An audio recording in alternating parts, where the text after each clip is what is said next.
were discussing the issue of vaccine hesitancy with one of our callers who got in touch with us here on Lunchtime Live, John. Julie is also on the line. Do you feel the same as John, Julie? Hi, Andrea. How are you? First of all, thanks a million for allowing me to speak. It was great to hear John earlier on, because thus far I feel like we'll say the opposite, or a more balanced side of the whole debate has not been portrayed at all on mainstream media. So it's really wonderful to be able to get my point across. Like John, I feel exactly the same. He used the word apartheid, which I have felt from the very start. I've felt that, at a time when society has never known as much freedom, with regards to sexuality, religion and whatever, we're all of a sudden all being cornered into doing what is considered to be the best way forward health-wise, which many of us do not feel is the way forward. So I think, like John, my fears for the future are that our choices are so restricted, we're not allowed to voice what we're feeling because we're being branded as conspiracy theorists if we question mainstream opinion on things like health and how it's treated. And basically, I worry. I feel very, very anxious and very emotional about the whole thing. And I'm really glad that you've actually allowed us the opportunity to sort of voice it. So we were talking yesterday on the programme to a couple of business owners because, obviously indoor dining and drinking and coffee shops and all of that is allowed as of yesterday. And we were just chatting to business people about the whole rigmarole around the COVID, the digital QR cert and people getting in and out of premises and all of that. And after that conversation, and I have to say, quite a significant number of people got in touch with us, John and others, and now yourself, people who didn't get the COVID vaccine for whatever the reason, some hesitant, whatever it is, but just now not happy with the fact that they can't go inside today and have a coffee, or can't go for something to eat this evening indoors. You have to sit outdoors. Did you go out yesterday yourself, Julie, or how do you feel about that? I did actually. My mum and my niece and I went out for lunch yesterday in County Clare, and we didn't choose to sit inside or anything. We sat outside because the actual premises had decided not to proceed with changing their current situation, and they weren't serving inside. So for us, it didn't really make a difference.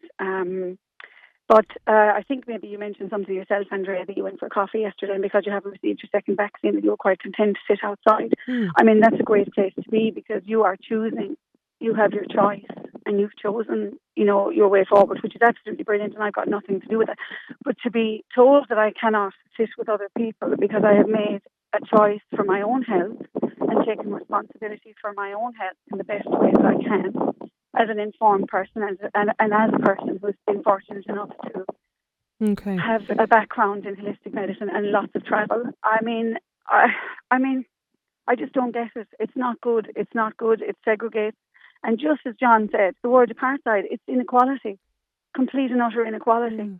And I have to say, John did use the word apartheid all right, and now there was a lot of messages came in after that. Donal in Wicklow was one of them, and he says, it's not discrimination or apartheid because people made a decision not to take the vaccine. Discrimination is based on other issues like age and gender and race, that in this case I suppose you've made that choice. So we're living in a dictatorship now, Andrea, are we? We don't have a choice to make. We don't have the ability in ourselves as people with our own experiences, our own education, our own valid life processes, that we're not in a position as adults to be able to make a decision. It is making a choice, but it feels like we've actually, I actually feel at the moment, I was thinking about emotionally how I feel about it.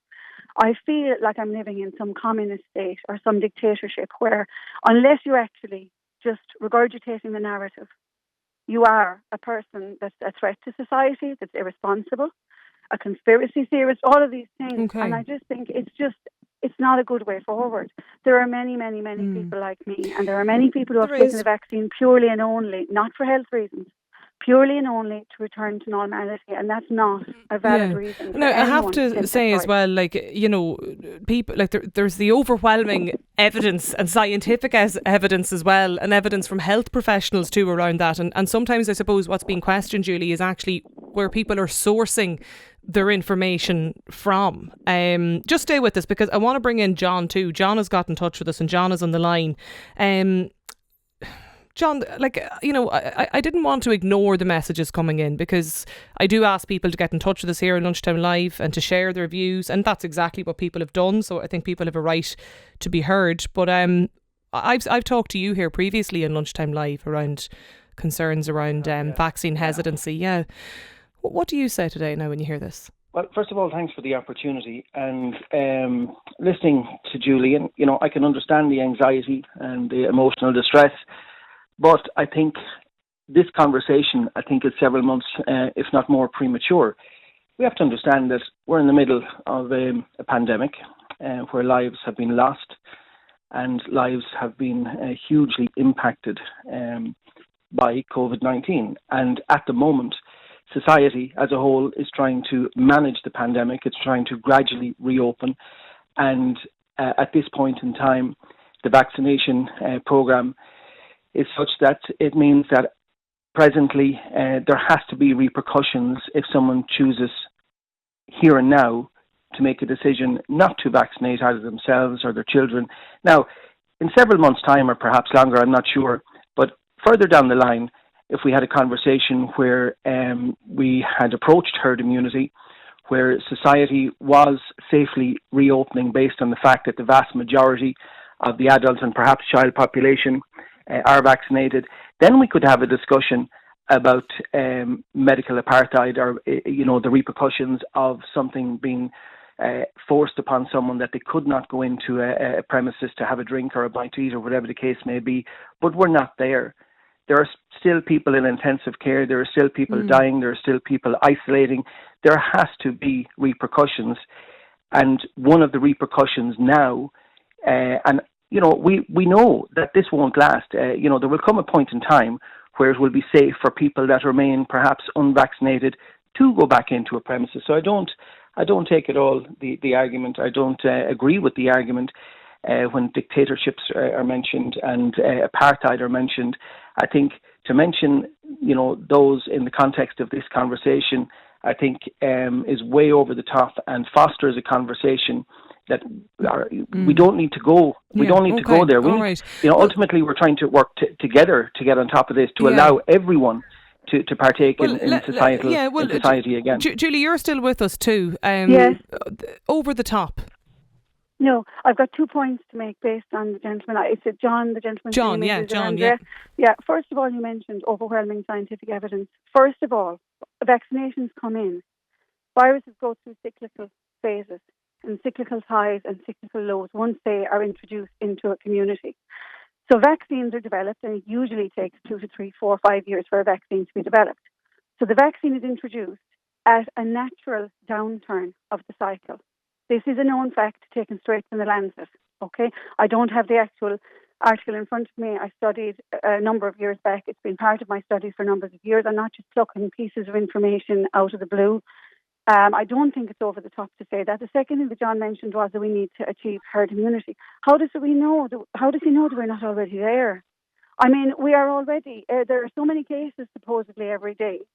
96% or close to it are actually dealing with it either with very, very minimal symptoms or mildly sick with it. I am not saying that it's okay for people to be very ill and in intensive care. I come from a medical background. Myself I should say not from a medical background, but I have many medical practitioners in my family.